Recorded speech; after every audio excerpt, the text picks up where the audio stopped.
As for wage and hour violation claims, keep that in mind. Employer has a burden to defend its case. Here's why. For purpose of a lawsuit relating to wage and hour claims, all that is required for employee is that employee was not paid in full. In response, employer must produce the following documents and evidence. Number one, time cards.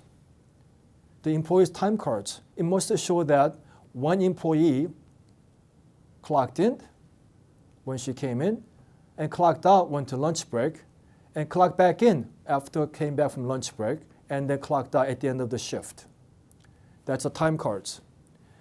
The payroll must show that how many hours that employee worked during the pay period, and then rate of pay, and also overtime hours.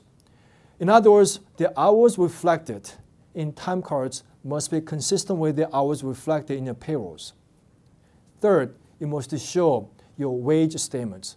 The wage statements for each pay period must be accurate, providing rate of pay, hours worked, overtime hours, the net gross after withholding is taken out. Finally, W-2. You got to show that this is the amount that we pay to that employee. So you got to produce 4 elements: time cards, payrolls, and wage statements, and W-2. Here's a problem.